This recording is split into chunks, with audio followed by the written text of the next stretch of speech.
Trinetra TV के सभी दर्शक प्लीज़ कंफ्यूज मत होना। इस जीप में जो मैं बैठी हूँ, मैं मालकिन नहीं, मालकिन है इस जीप की ये राजेश्वरी राणावत। इस जीप को चलाने के लिए खाली ड्राइविंग नहीं, बहुत बड़ा कलेजा भी चाहिए, बहुत हिम्मत चाहिए, जो सिर्फ इनमें है। शायद मुझ में कभी हो या ना हो, मैं नहीं जानती। तो मिलते हैं हम राजेश्वरी राणावत जी से यहाँ जवाई बांध की सफारी का आनंद लेते हुए। नमस्कार। नमस्कार।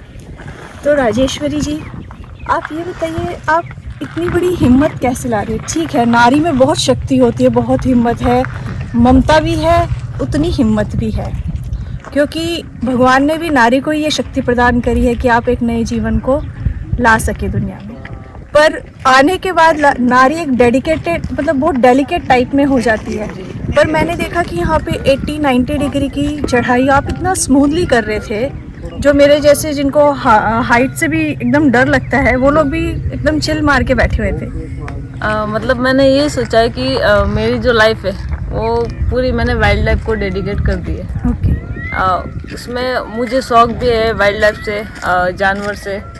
और मेरा एक शौक, मुझे लगता है कि ऐसा कोई काम होना नहीं चाहिए जो लड़की नारी कर नहीं सके। कई बार सोचते लोग बोलते हैं ये लड़की है, ये क्या करेगी, ये औरत है, तो वो उसको मुझे बंद करना है। मतलब ऐसा होना ही नहीं चाहिए कि लोग ऐसा क्यों बोलते हैं। ऐसा कोई बोलता है तो मुझे वो बिल्कुल मतलब अच्छा नहीं लगता है। तो वही मैं बताना चाह रही हूँ दुनिया को, सबको, गर्ल्स को, इस औरत क्षेत्र में मैंने देखा है कि पुरुषों का पहुंचने को, नारी स्पेस में भी पहुंच चुकी है, पानी के अंदर भी जा चुकी है, लेकिन अभी तक वाइल्ड लाइफ सेंचुरीज का अगर हम बात करें तो पुरुषों का दबदबा ज़्यादा था। तो वो ब्रेक तोड़ दिया आपने। वो ब्रेक तोड़ दिया है। तो मेरे हिसाब से सब लोग जाने, औरत मतलब सब सीखे कि हाँ ऐसे होता है, और ऐसा कोई वो भी करने से डरे नहीं, आगे बढ़े। तो सबको एक मिले सीख कि हाँ हम भी ये कर सकते हैं। तो राजेश्वरी जी, इस प्रोफेशन में आने का आपने विचार कैसे बनाया, कब बनाया, कितने सालों से आप इस प्रोफेशन के अंदर है? ये अभी मेरे को काम करते हुए 4 साल हो गए। अच्छा। और ये जैसे फील्ड है, तो मैंने शुरू से देखा कि जैसे मेरी एजुकेशन हो रही थी, मैं 12th हो गया मेरा, उसके बाद इसी फील्ड में आने का विचार था। लेकिन जैसे जैसे मैंने सोचा, पापा ने बोला कि पढ़ाई पूरी करे, तो मैंने बीएससी किया बायोलॉजी में। ओके। तो मैंने पापा से परमिशन ली कि मेरी पढ़ाई हो गई है, जॉब मैं कर लूँगी, लेकिन मुझे यही फील्ड करना है। अच्छा, और पेरेंट्स एकदम से मान गए या बहुत? मान गए, वो पूरे फैमिली सब सपोर्ट। तो फैमिली का बैकग्राउंड कुछ ऐसा रहा हुआ है या फिर आप ही सबसे पहले आए? भी शुरू से फॉरेस्ट से जुड़े हुए हैं। अच्छा जी। और मम्मा घर पे गृहिणी है, घर पे काम करती है। और मुझसे बड़े 3 सिस्टर है। अच्छा। और उसमें से एक सिस्टर फॉरेस्ट में भी लगे हुए, वो भी इसी फील्ड में लगे हुए। तो मतलब पूरा परिवार ही प्रकृति से जुड़ा हुआ है, फॉरेस्ट से जुड़े हुए। हाँ। अगर एक तरह से देखा जाए तो ये काफ़ी मुश्किल होता है। अगर लड़का होता तो शायद पेरेंट्स बहुत इजीली एग्री हो जाते कि हाँ तुम जाओ, लेकिन एक बेटी को खुले जंगल में, पहाड़ों के बीच में गाड़ी चलाने से माँ बाप को भी बहुत डर लगता है, जहाँ तक मुझे लगती है। तो आपकी फैमिली के सपोर्ट से ही शायद आप हिम्मत पा रही हैं। आपको धूप से भी, सनस्क्रीन, लोशन वोशन की भी मेरे को लगता है कोई ज़रूरत नहीं है। वो चेहरे का निखार, आपकी जो हिम्मत है उसी का ही आ रहा है आपके चेहरे के ऊपर।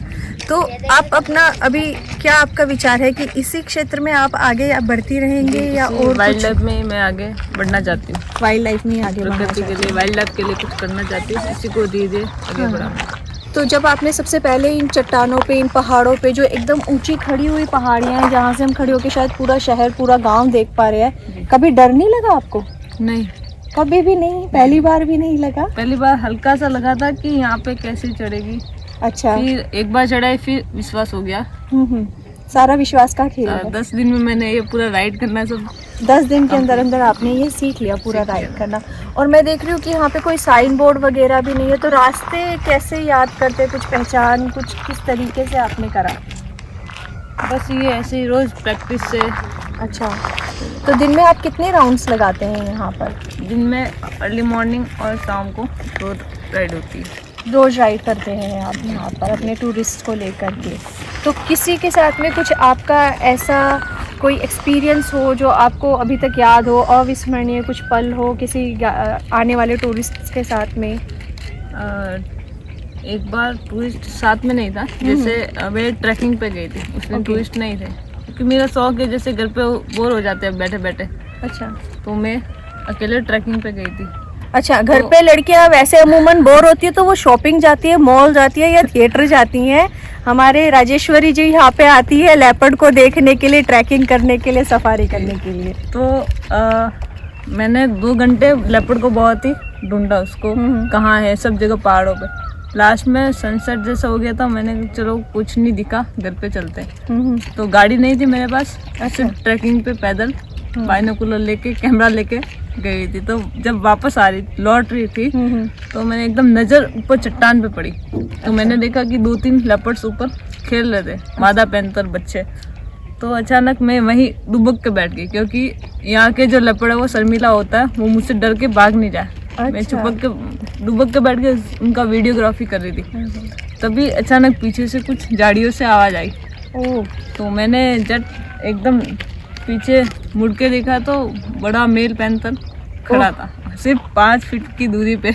5 फीट की दूरी पे। तो आप तो मैं वहाँ देख के खड़ी हो गई, हाँ। वो भी मुझे देखने लगा और मैं उसको। अच्छा। 2 मिनट के लिए दोनों देखने लगे, फिर वो भाग गया वहाँ से, अच्छा, वो शर्मा के भाग गया आपसे वो भाग गया। कि राजेश्वरी जी के सामने हम नहीं टिक पाएंगे तो हम भाग जाते भाग हैं गया। यहाँ से। जी, इतने तो शर्मा वो गए वो आपसे। एकदम सब घर पे बोला कि उसका फोटो ले लेती तो हमको पता चलता तूने देखा है नहीं, लेपर्ड। मेरे को तो तो ये पता है। फोन से हाथ मतलब डालने का नहीं, वो सही बात है, मेरे तो 5 फीट के 50 फीट पे भी अगर मेरे को लेपर्ड दिख जाए, फोन छोड़ो, कुछ भी याद ना रहे कि भागना भी है, पैर जम जाए शायद। आप साहस वाला काम है और बुद्धिमत्ता का काम है कि उस समय आप क्या निर्णय लेते हैं, किस तरीके से, तो वो आपका प्रेजेंस ऑफ माइंड होना चाहिए उसके लिए। तो और इसके अलावा और भी काफ़ी होती होंगी रोचक काफ़ी किस्से होते हैं। आपके साथ में, तो है ना। जी।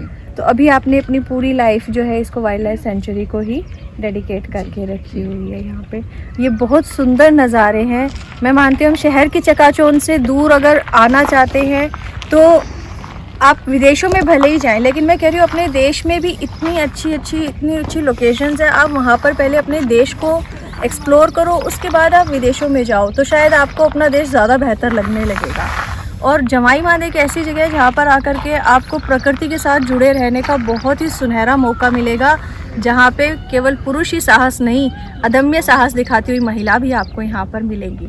तो आप जब भी आए, सफारी का आनंद हमारी बहुत ही साहसी मित्र हैं राजेश्वरी राणा जी, इनके साथ ज़रूर लीजिएगा।